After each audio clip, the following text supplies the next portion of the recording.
Well, last week we discussed the U.S. Constitution as the government's core instruction manual, but during the ratification process, many of the founders worried that the manual didn't do enough to explicitly protect the people. The solution of the Grand Compromise. Welcome back to the Citizens Playbook. I'm your host, Joseph Henning, CEO of the Henry County Chamber of Commerce. Usually, I'm joined by my regular co-host for these conversations, but today we're doing something a little different. We're moving him from the co-host chair right into the guest spotlight because there is truly no one better equipped to handle this topic. He is a sitting state court judge, a legal scholar, and someone who interacts with these principles every single day from the bench. Welcome to the guest microphone, Judge Stephen Knights Jr. Yes, sir. Joe, thank you very much. Bit of a shift here sitting on this side of the desk, but as always, I'm here ready to do this. We're talking about the Bill of Rights, and as we know, the ultimate grand bargain necessary to get our Constitution ratified. It was a promise made by the anti-federalists who fiercely feared a runaway central government. From my vantage point in the judiciary, these first 10 amendments aren't ancient history. They're active boundaries of our daily justice system. We use it every day, Joe. Absolutely. And I think that recently in the news and that we've seen a lot more talk about them. So I think this is a good place to dive right in. Let's start with the First Amendment and basically the five freedoms: the freedom of speech, religion, press, assembly, and petition. In your career on the bench and in the legal field, you see these abstract ideals hit reality. And so how do these federal promises translate into concrete limits on what Georgia's state, county, and even local municipal governments can do to a regular citizen? And Joe, thank you very much. That's a critical point. Sometimes people may often forget that the Bill of Rights were actually written in a series of negatives, and that is to say, it's a list of things that the government cannot do. And the first 10 amendments, right, the Bill of Rights, the First Amendment says Congress shall make no law. And through the 14th Amendment, that shield extends to protect you from state and local actions as well. So literally, the 14th extends through the states as well to kind of honing in, as you mentioned. But also a county, for example, for Georgia here, it means a city council, for example, cannot pass a city ordinance banning a peaceful protest just because that city council may not like the message. Also, for example, a county commissioner in a respective county in Georgia cannot favor one religious group over another in public spaces, right? And then also, it sets an absolute perimeter around your individual mind and voice, telling the state, hey, you, the state, cannot cross this line. Absolutely. And I think more and more people are finding their voice. And so I'm excited with this podcast to help give everybody a little bit more of a playbook, a manual to speak their piece. And with the rapid technology changing, controversies are about free speech, especially on the internet, the algorithms that get our social media feeds, and even local government officials blocking critics on social media channels. From both a business and a civic perspective, Judge, how is the First Amendment adapting to protect Georgia's speech online? Well, that's a great question. And certainly when it comes to the amendments and relating specifically to speech, it's one of the most dynamic areas of the law. The venue for public disclosure has shifted, as we know, from maybe back in time with the physical town square, and now everything's digital. Everyone has a phone or an iPad or some type of device readily accessible. So now that platform for maybe protest or disagreement or just voicing an opinion is now digital. It's the internet. And with that, courts across the nation, federal and state, have looked at this issue time and time over.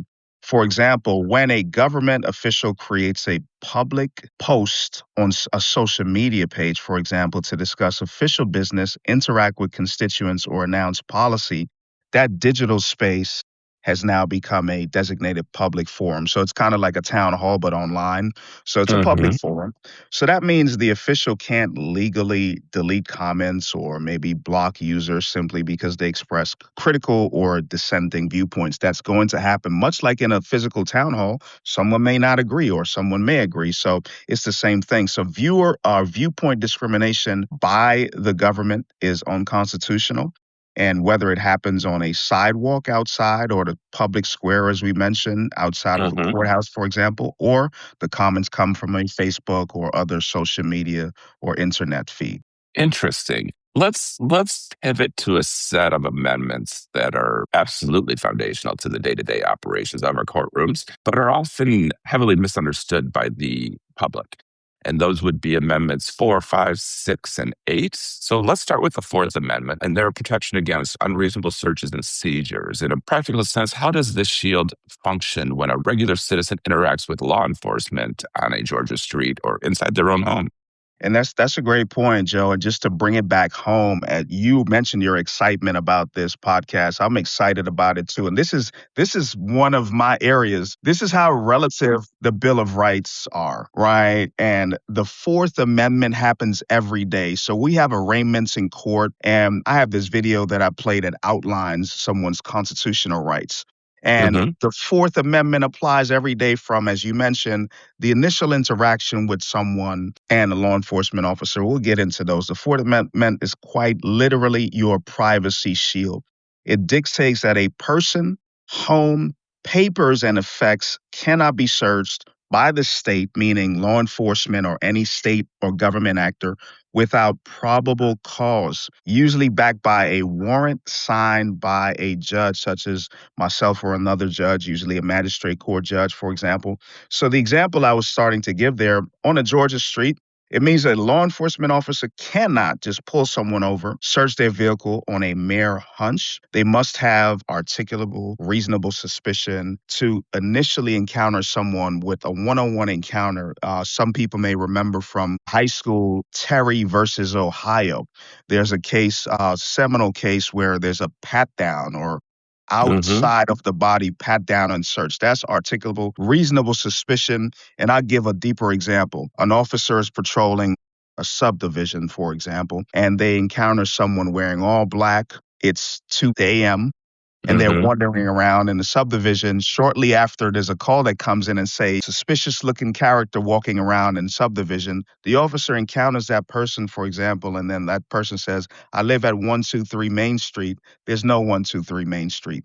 The officer sees a bulging part of the pocket area, and the Hmm. officer now may think, well, let me do a pat down outside. And then it reveals that's a crowbar, a burglary tool. Right. So that's articulable, reasonable suspicion. Hey, I patrol this neighborhood. I've been an officer for 8 years, etc. The probable cause is where arrest comes in. And so your home has the highest level of protection. The protections there are at the absolute peak or pinnacle. Your home is your castle. And without narrow emergency exceptions, and in the courtroom we call it exigent circumstances, without these Hmm. exigent or emergency exceptions, the state cannot just come to a person's door, and the state meaning law enforcement, and enter just as they please without a judge signed or approved warrant. If the government breaks these rules, the evidence they may find may be thrown out. And again, that's another legal term, may be called fruit of the poisonous tree if it's gained Hmm. illegally.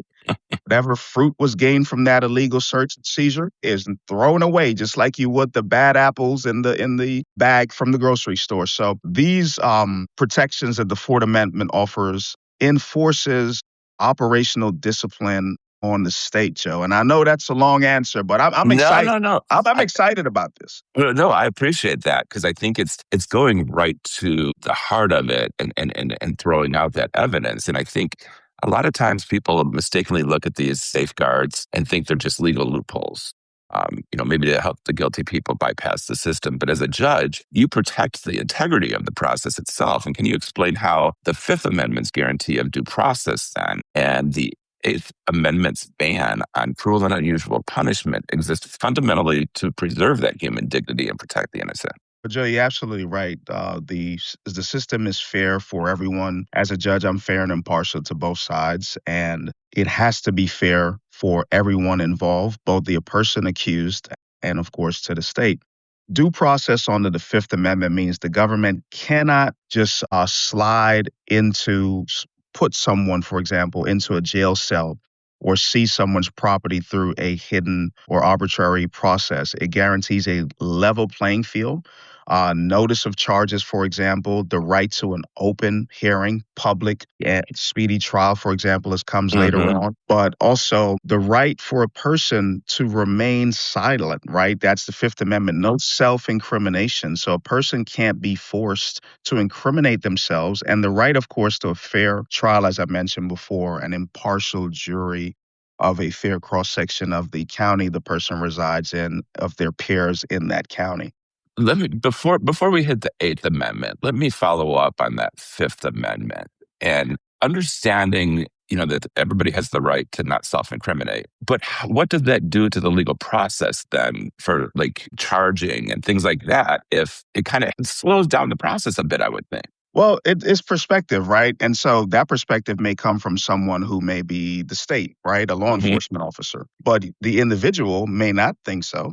Yeah. Right? The individual, because so from a perspective of being from both sides as a former law enforcement officer and prosecutor and then a former defense attorney, you have to look at it from both perspectives. And that's where the court or the judge comes in. Both sides come in on an even playing field. So it may not slow down the process because that person may be asked preliminary investigative questions. What's your name? What's your address? What's your date of birth? Just so the officer can engage information and find out who that person is. But when it comes down to questioning that person, that's different. So it's a simple math formula. I'll make it quick. Custody, it's 1 + 1 = 2. Okay. Everyone knows this one. 1 + 1 = 2. So one is custody. And custody means that person is not free to leave, right? Not detained, Hmm. but can't leave. You're now Okay. under arrest. And usually the person will know they're in custody because you're under arrest. Those words may be said outright, or you're in handcuffs and we're driving that person or law enforcement is driving that person to be booked in. The Okay. second is the +1. That's one. The other one is interrogation. An interrogation about the particular offense or offenses that they're in custody for. So if you have custody and then questioning or interrogation about the offense or Hmm. offenses you're in custody for, then that equals 2. And the 2 for this example is Fifth Amendment rights. Miranda Okay. can't self-incriminate, and that's just an Yeah. easy formula to think about it. Okay. Okay. I appreciate that. Let's cover the cruel The and 8th. unusual punishment. Yeah, so the 8th Amendment bans cruel and unusual punishment and ensures that even when a person may be convicted, the state does not lose its humanity. The amendments aren't loopholes, as some folks may think, but they're structural guardrails that prevent the raw power of the state from essentially crushing a person or individual. They protect the person or citizen by ensuring the government must meet the highest standards of proof and conduct themselves in a way before it can restrict a citizen's liberty or freedom. So cruel and unusual punishment not allowed, and we know that it can come, most people think of it in the form of capital punishment. Hmm. Right, as in the death penalty and the different forms that may come in, but there's no cruel and unusual punishment even before only thinking about capital offenses. It could be treatment of that person while they're in custody. Okay. All right. Thank you. Thank you. Let's specifically look at the tail end, the 10th Amendment, and that creates the structural framework of federalism. The 10th Amendment reserves all powers not explicitly given to the federal government back to the states or to the people. How does this power dynamic play out when states or local county ordinance are challenged for infringing upon those fundamental human liberties? Well, Joe, the 10th Amendment is actually, as you mentioned, a structural anchor for our dual sovereign system. It ensures that Georgia retains the power to manage its own internal affairs, such as things like education, public safety, local business, health, and how that is played out here in Georgia, tailored to the needs of our residents specifically, is what the 10th Amendment ensures. However, federalism has a strict hierarchy. While the state can pass its own laws and ordinances under its reserve powers, it can never pass a law that provides less protection than the Federal Bill of Rights. The United States Constitution is the floor, if you will, not the ceiling. Georgia can grant its citizens more rights through our state constitution, but it can never fall below the baseline protections of the federal shield, Joe. All right, thank you, thank you. And Judge, you see these principles in action every time you gavel a session into order. What's the single biggest lesson you want a regular Georgian to take away about their personal responsibility in order to keep these Bill of Rights alive, active, and working? How do you prevent these rights from becoming static? Well, that's great, Joe. The Bill of Rights is not self-executing. It Hmm. doesn't defend itself, or those Bill of Rights or amendments do not defend themselves. It only stays alive when citizens know what their rights are, exercise those rights, respect the rights of others, and hold the state accountable when the state may overstep in certain situations. If citizens ignore the system or let our civic knowledge slide or not learn about it, then the shield may rust, Joe. True Hmm. citizenship means keeping that shield polished through constant awareness and active participation in the process. Well, thank you. Thank you for switching microphones today and give us an incredible jurist look at our essential freedoms.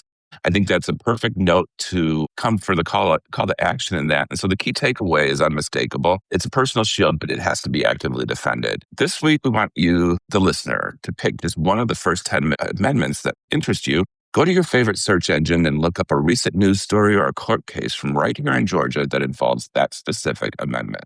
And here's your highlight prompt for this week. As you read through that local news story or that legal case, notice which court is handling the matter. Is it a Georgia state court, such as the State Court of Georgia that I'm in, or in Henry County, or a Superior Court in Georgia that my colleagues who are Superior Court judges are in? Or is it a federal district court? Paying attention to that detail will give you a real world, practical sense of how federalism and our judicial boundaries actually function right in your own backyard in your particular county. Join us next week as we return to our regular formatting to explore the dynamic relationship of the federal government in the three branches, a balancing act. That wraps up this special episode. A tremendous thank you to our guest today and my regular partner, State Judge Stephen Nice Jr., for sharing his profound legal expertise and demonstrating the everyday power of the judicial branch. If today's look at your basic freedoms empowered you, pass it on, share the audio journey on social feeds, or text it to a neighbor so more Georgians can learn how to effectively wield their shields. Thank you for listening to the Citizens Playbook. We want to take a quick moment to extend a special thank you to Georgia Power for their generous support of this entire series. Georgia Power's commitment to our communities goes far beyond delivering reliable energy.